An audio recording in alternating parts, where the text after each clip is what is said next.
Luke John Harrison here. Welcome to episode 174 of the Daily Boom! And I was referred to as King the other day, which was quite a nice little ego boost, if you will. I was in the local shop, and this guy comes up and he's like, Luke John Harrison, I wonder what the king of clean eating is going to be doing with that avocado and eggs that I had in my hand. And it was a nice compliment, actually. I appreciated it very much. And it got me thinking, though, like, if someone is referring to you as the king of something, you're obviously making an impact. You're obviously making, regardless of what that is, like, it could be, you're obviously doing something that is affecting others. And king of clean eating, I'll take that. That's a good status. That means people look up to you and how you manage to stay on track. But it was never always that way. Now, I am a clean eater 80% of the time, and I am very, very good at it. And it took a lot of years of practice to get like that. It wasn't the kind of thing that just came overnight. And I think going back to the reference of somebody referring to you as king, it is obviously making an impact, what I am doing and the things that I'm sharing and the people that I'm helping. And there's a lot of people out there who preach one thing but do the other. There's a very big lack of integrity in this world. People, even your family and friends will say, well, you should do this, but they don't do that themselves, Well, this will help you. Well, do you do it? No. So how can people honestly, truly help somebody with some set of skills and tools if they haven't fully lived that way themselves? I think there's a lot of people out there, a lot of false coaches and trainers and things like that who attempt to help people without helping themselves first. And the business of self-help, self-development, the coaching world, if you will, which helps people get more out of life, the only ones who truly impact people on a deeper level are the ones who live like that themselves, the ones who practice what they preach, the ones who don't just talk about clean eating, who do clean eat, the ones who don't just talk about positive thinking, who are positive thinkers, who are optimistic people, if you will, sorry. And I heard something beautiful the other day which resonated with me massively because I used to talk so much about what I wanted. And you probably do as well with your friends, family, co-workers, and you talk, oh, I really want this out of my life. I'd love to be able to do that, yeah? The want of something shows up in conversation all the time, right? What you want shows up in conversation, but what you expect shows up in your behavior. I want you just to drink that in a second. What you want shows up in conversation a lot. You know it does. Really want that. Really want that. But what you expect to happen shows up in your behavior. So if you just expect to be the way you are now and you've just settled for that, then that's going to show up in your behavior because it's not going to match actions which are going to move you forward. You're not going to push out your comfort zone if you're feeling like this is the end or this is it or this is the sticking point, right? You need to expect more from yourself.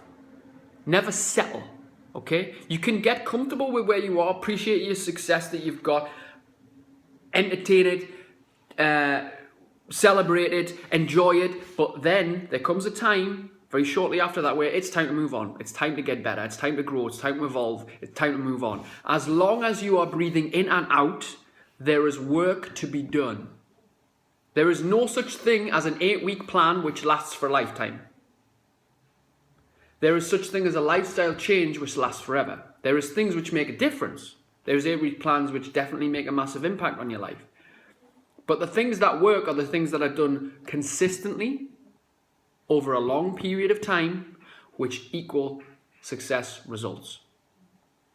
And a lot of people like to talk about it. A lot of people like to talk about bettering their life and getting more money and losing weight and feeling great about themselves and being more confident and stuff like that. And it doesn't come from a pill or a tablet or a shake or a diet or just one program. It comes from an accumulation of things done consistently over a period of time to bring about results.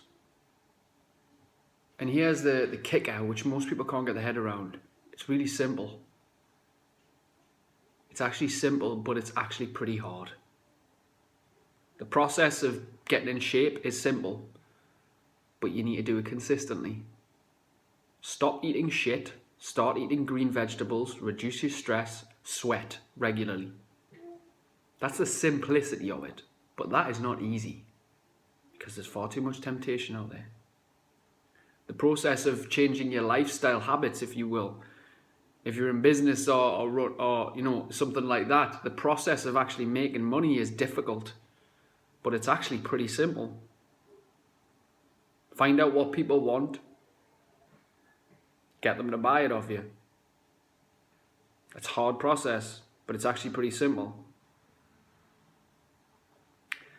And there's all different areas of your life where somebody's struggling. And like I said in yesterday's post, like, this advice is coming from a former very insecure person.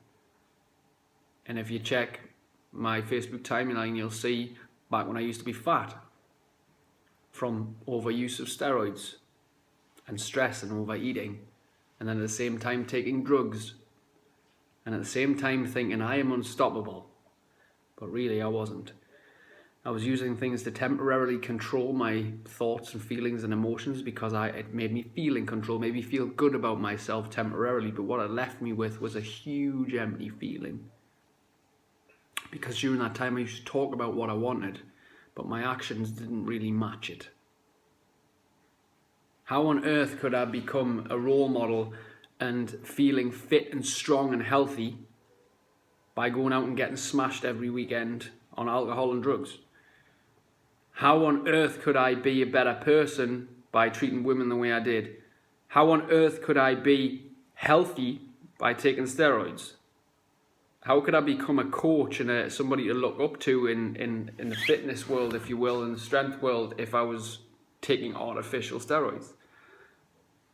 Just, it's a lack of integrity. I was full of bullshit back then.